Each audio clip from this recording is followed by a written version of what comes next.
good evening and welcome back. So there's been multiple stabbings in Birmingham again, and this is following on from what we've seen previously and what would be expected in being part and parcel in a modern city, according to Sadiq Khan, of course, which brings in terrorism, which is not apparently the reason for this attack from the West Midlands police. But you've always got to take that with a grain of salt, especially given how the BBC report to it here, and then I'll swap over to the Daily Mail, who decide to be at least a little bit more objective. So there's been CCTV issued in hunt for Birmingham attack suspect. As we can see here, the gentleman in question. Footage of a man suspected of killing one person and injuring 7 others in a spate of stabbings across Birmingham city centre has been released. The attacks in the early hours sparked a massive police hunt for the suspect. Before we go any further, I'd just like to point out the ineffectiveness of CCTV. That for a lot of people, they'll be aware that CCTV is there, cover their face, commit the act that they want to, and they'll never be found. Because the CCTV is not it's not an adequate deterrent, and it's not going to do anything in the act, and it might do something after the act. But that's it. As we see here, there's a load of CCTV footage because the UK has the highest proportion of CCTV per person in any country in the world, but it doesn't stop these things from happening. It's not as if people are monitoring them all the time and then send somebody right there because they're available and then stops the crime from happening. That isn't the case. They're used after the fact and hopefully can find someone who did it or was maybe tangentially related, in which case then you've got to go through interrogation and interviews until you finally get down to the truth. But for the people who were being affected at that time, it does not stop the crime at all. So for the 8 people who were stabbed, it didn't help them at all. Not in the slightest. And you might be thinking, well, okay, but the presence of it stops people from trying in the first place because they're worried they're going to be seen. And again, this is showing the ineffectiveness of that actually being the case. And if somebody covers their face, then it doesn't matter. They're more concerned about being caught in the act. And as it's seen here with the slow police response, seeing as this took a few hours to unfold and the man is still at large, then no, that doesn't really help either. So if you're looking for something as an actual deterrent, this surveillance state we've got going on doesn't help. It can go after innocent people, basically, and if you have somebody in mind, then you can follow them, track them, trace them, and try and formulate something to say that they've done something wrong and prosecute them on that. Or say, oh, they were in the same place as this other person, therefore they must be evil as well. But that's about it. It doesn't help to protect innocent people. It simply doesn't. If you wish to deter the crime, then you've got to be able to have something that is instantaneous and is an immediate response in order to keep those people protected. And of course, I'm a big gun rights advocate, so that's the avenue I'd be going down, given that women were affected as well as men. That for anybody who can't overpower him, if they can just have a firearm instead, then they'll be saving their lives, just like we're seeing in America, where guns are used defensively significantly more than they're used offensively. So, that's my solution. But moving on, a 23-year-old man was killed in Irving Street at 10 to 2 in the morning, West Midlands police said. A man and a woman, aged 19 and 32, suffered critical injuries. 5 other people, aged between 23 and 33, were also hurt. They were taken to hospital, and so far 2 have been discharged. The CCTV footage shows a man, BBC not wanting to mention race in this one, but hey, maybe this will help catch the guy. Let me describe him for you if you close your eyes. A man wearing a baseball cap and a dark hoodie with white drawstrings, also wearing dark-coloured trousers and shoes. He can be seen standing and walking on a street corner. There you go. Find a man who matches that description. Oh, you mean it doesn't help because people change their clothes?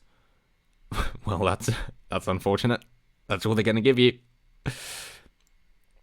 And according to Chief Superintendent Steve Graham, at this stage we believe that the attacks were random and we have no indication of a motive. We are appealing for anyone who recognises the man in the footage to contact us urgently. If you see him, please do not approach him, but dial 999 immediately. As the Daily Mail reports, police were called to reports of a stabbing in Birmingham city centre at around 12:30am on Sunday morning. West Midlands police say there were then a number of other stabbings in the Gay Village and Snow Hill areas. Police say there are a number of victims, but severity of injuries not yet known. As they prepare a conference, West Midlands police deploy officers to multiple areas of city as they declare stabbings as a major incident. Yes, it's definitely a major incident, but is more police in the same area really going to help, considering what the police have said about this is it seemed to be an unpredictable route that he took, and he was so nonchalant that there wasn't really anything we could do. Oh, as in, so you're telling me that if a knife-wielding criminal decides to just take a route that you don't think of as ordinary, they're going to get away with it? Fantastic. And then you're going to put armed police in as well and arrest a man at gunpoint, unrelated. I'm not very comfortable about this. So, a witness to the Birmingham stabbings has today described the moment he saw a woman stabbed in the neck during the horror attack, which left 1 dead, 7 injured, and police hunting for an on-the-life gunman. And this is how the Daily Mail get around the political correctness crap. They quote, bar owner Savas Frantes says he saw the man, who he describes as black, in his 20s and wearing a hoodie, stabbed the woman several times in the neck before walking away. And I think that's the way that they're going to get around it. You've got to have some people who are willing to speak up and say, yeah, this is what the person actually looked like. Not what they were wearing, but what the person looks like. And maybe that's the only way to get around it, which just comes down to you and me being honest with our descriptions, which I'm sure we are. But that does make it important. Speaking about the attack, Mrs. Francis, who owns McConnell's Bar on Her Street, where one of the attacks took place, told Sky News, I saw him stabbing the girl several times in the neck. I was only about 20 yards away. She started screaming, he's stabbing me, but everybody thought he was robbing her because she had a necklace. Oh, people aren't going to step in to help because they're worried they're also going to get hurt because they're not allowed to defend themselves. And if you don't know the full seriousness or the full context of the situation, then you're going to be prosecuted as well. And of course, women can take care of themselves now. Hardly a surprise. Today, police chiefs revealed how they believe the victims were targeted at random and that there was no suggestion this time that the stabbings were related to terrorism, gangs, or hate crime. Oh, they throw hate crime in here. If you're stabbing people, apparently at random, is that not some sort of hate? No, because it's not a protected characteristic. But hey, he moved towards the Gay Village, so doesn't that count as a hate crime then? No, it's fine. If you say a rude word, that's a hate crime. If you stab somebody, that's not a hate crime. I don't understand how these things are formulated sometimes. So detectives are following a number of lines of inquiry, and we've increased our uniform and armed response in the city. We continue to hold a number of scenes across the city, including Livery Street, Irving Street, and Hurst Street.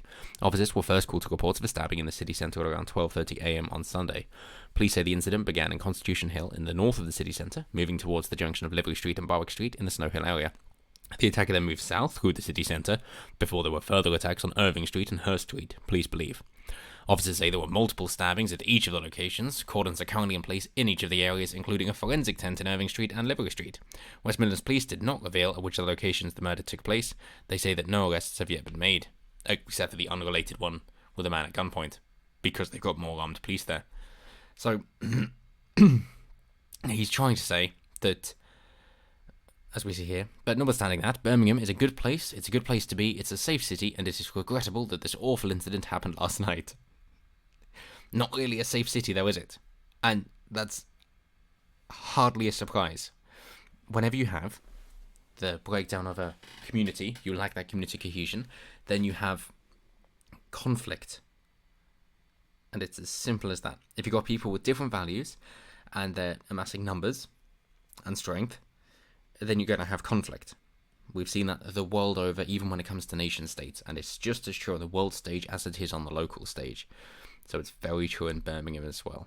That they love to say just how diverse and multicultural it is, but we all know that that diversity doesn't last very long, and it doesn't take long before you get somebody thinking, well, hey, I think our group now has enough numbers that we can actually infiltrate it as our fifth column and overthrow the ruling party or the majority, the society at large, whoever it might be, and we can take matters into our own hands and we're going to come out on top.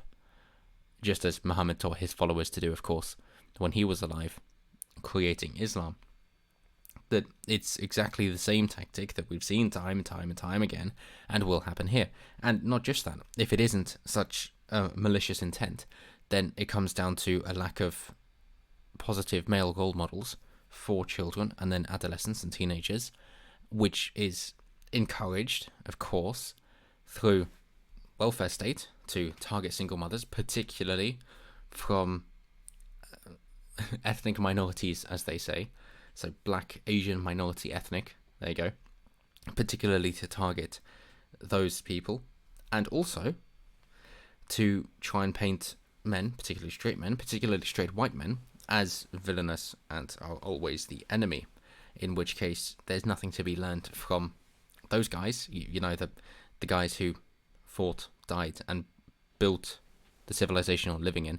There's nothing to be learned from them, in which case you've got to find your role models somewhere else. And why not find a role model from the stabby sort?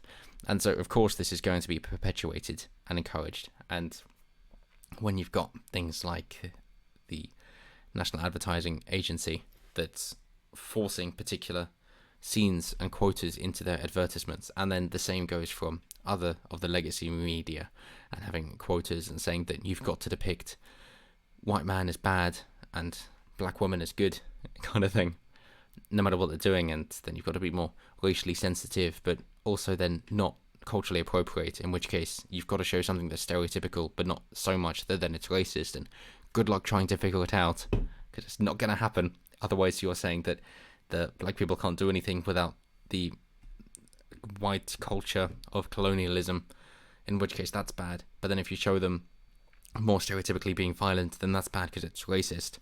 So there is no winning, but nonetheless, that is the idea. Your safest bet is to show the white man as the bad man, which is of course what they tend to do.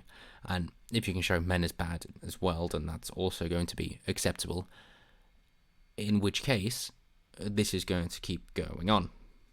So the simplest solution, really is the simplest solution, is be honest. Be honest in people's strengths, their weaknesses, their capabilities, and their shortfalls, which includes government saying, well, it seems like we made a mistake. We can't keep hold of all these people.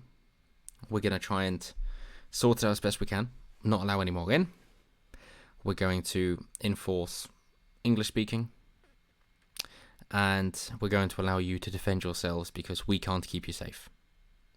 At that point, I think there'll be a far greater respect for people who can defend the ones that they love and are actually allowed to.